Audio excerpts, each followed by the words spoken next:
Good morning and hello to our viewers today. With me again is Neni Hayati in our dual program, Win Saizu Inspiration. Today, we have a special topic for you to accompany your morning in the next few minutes. Guys, if I ask you about scholarship, what is on your mind? Long process, smart people, or something hard to reach? That's what most people think, especially for those who are students. This is why in this edition, we will discuss something interesting with the topic Academic Life Special Edition, How to Get Scholarship. Scholarship is financial support awarded to a student based on academic achievement or other criteria that might include financial need for the purpose of schooling. So, how to get scholarship? What should be prepared to apply for a scholarship? To better understand, we will witness sharing stories of direct experience from one of the scholarship awardee with my colleagues who have been with him. Please, Arini Salsabila. Assalamualaikum warahmatullahi wabarakatuh. Waalaikumsalam warahmatullahi wabarakatuh. Good afternoon everyone. Kembali lagi bersama kami dengan narasumber kali ini dengan Mas Undang dari Prodi KPI. Sebelumnya apa kabar? Alhamdulillah, kabar saya baik. Mbaknya gimana kabarnya baik? Alhamdulillah sehat. Ceritakan sedikit aja ya tentang bagaimana sih perjalanan Mas Undang mendapatkan beasiswa dari Bank Indonesia. Oke. Perjalanan singkat ya. Oke, kita singkat aja. Jadi dulu awal saya masuk di Win Saizu Purwokerto, itu saya emang sudah niat dari awal itu mencari beasiswa. Entah apapun beasiswanya itu, entah itu dari swasta, negeri, dari dalam kampus maupun dari luar kampus ya. Kemudian di semester 1 dan semester 2 saya berusaha mencari, ternyata kebanyakan beasiswa itu mensyaratkan mahasiswanya itu berada di minimal semester 3. Kemudian ya entah, mungkin banyak ya di luar sana yang mungkin dari semester 1 juga boleh. Kemudian tapi pas saat itu saya hanya mendapatkan informasi yang seperti itu ya. Dan saya pada akhirnya di semester 3 itu mendapatkan satu pengumuman dari fakultas, itu adalah pendaftaran beasiswa Bank Indonesia. Dan pada saat itu jurusan ataupun prodi-prodi yang dikhususkan untuk bisa mendaftar ke beasiswa BI itu ada beberapa doang. Terlebih itu yang paling banyak itu di fakultas sebelah, di Fakultas Ekonomi dan Bisnis Islam. Karena Bank Indonesia kan suatu bank ya, jadi mungkin akan relate dengan mahasiswa jurusan ekonomi juga ya. Tapi pada saat itu saya konsultasi nih dengan dosen saya, dan beliau menyarankan saya untuk mendaftar aja, siapa tahu ada kesempatan untuk lolos. Dan saya dari KPI khususnya dari Fakultas KPI itu cuma ada 3 yang daftar. Saya, Muhammad Faiz, dan Mbak Anissa. Dan alhamdulillah yang lolos masuk ke beasiswa BI itu ada 2. Saya dari KPA dan ada Mas Faiz dari KPIE. Mbak Anissa dari KPIC itu kebetulan belum rezeki gitu ya. Dan pada saat itu saya bergabunglah menjadi anggota DENBI dan menjadi penerima beasiswa Bank Indonesia, dan sangat besar manfaatnya ketika kita semuanya itu bisa bergabung dengan beasiswa Bank Indonesia ya. Kemudian selain kita mendapatkan uang tentunya ya untuk menunjang perkuliahan kita juga mendapatkan begitu banyak pengalaman dari dunia perbankan di Indonesia. Itu sih Mbak perjalanan singkat saya di DENBI Purwokerto. Terima kasih Mas Undang. Kemudian selanjutnya ya untuk pertanyaan yang terakhir, bagaimana Mas Undang mengatur waktu antara kegiatan yang akademik dan non akademik? Oke, time management yang saya terapkan ya, tadi juga udah saya jelaskan. Selain saya kuliah, saya juga part time jadi broadcaster, MC dan lain sebagainya. Saya juga mengikuti beberapa organisasi, dan di sini saya udah bawa buku, dan dimana buku ini adalah notebook yang isinya itu schedule saya dari mulai jadwal perkuliahan, jadwal broadcast, jadwal MC, sama jadwal organisasi baik di Radio Star maupun di DENBI Purwokerto ya. Dan di sini ada beberapa poin yang mungkin saya akan sampaikan. Yang pertama itu saya selalu membuat schedule, dimana schedule itu dibuat per bulan.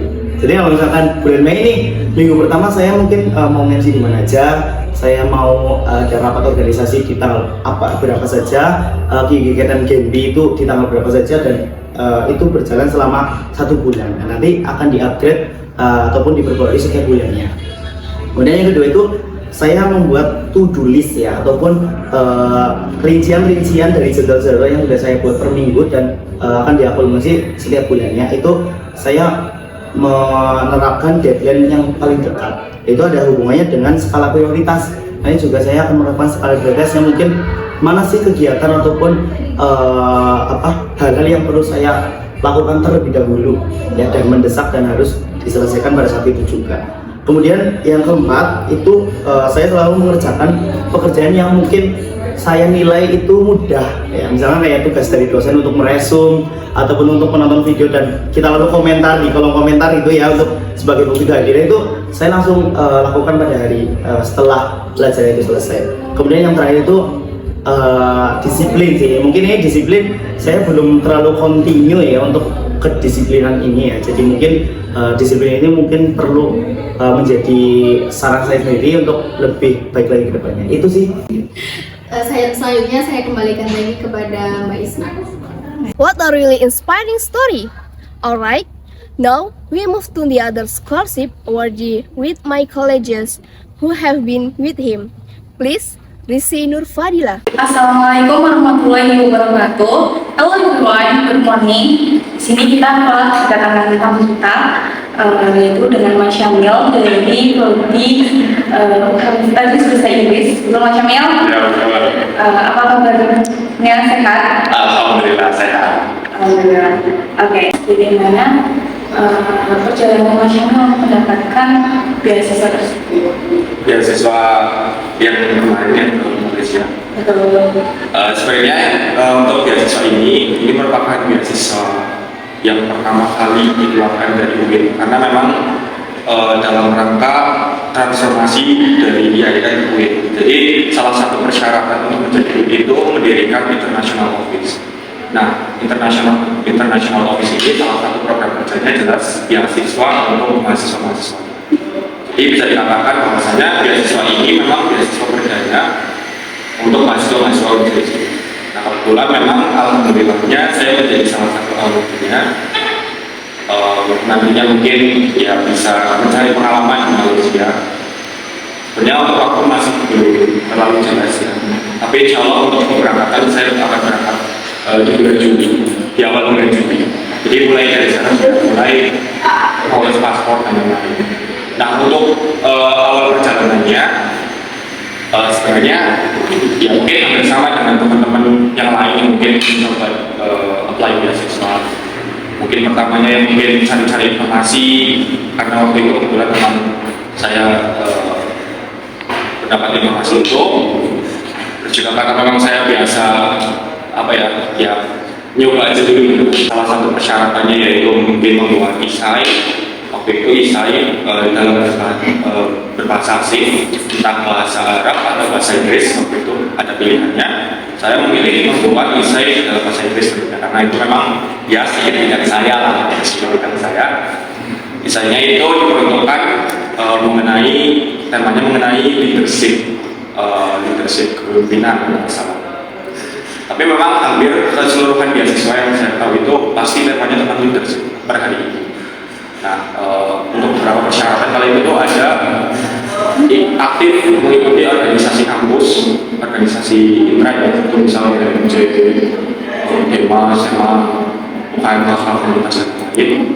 Itu menjadi salah satu persyaratan. Terus ada persyaratan sebelumnya yang membuat isai, yaitu isainya tentang leadership. Saya membuatnya dengan bahasa Inggris. Terus ya mungkin beberapa persyaratan lain administratif seperti KTM, terus translate dan lain. Mungkin ada persyaratan administratif seperti itu. Itu saya keterima di seleksi kedua tahap wawancara. Nah, seleksinya itu seleksi kemampuan berbahasa asing, terus seleksi substansi, sama mungkin beberapa wawancara lainnya lah. Mungkin seperti track record, terus personal information.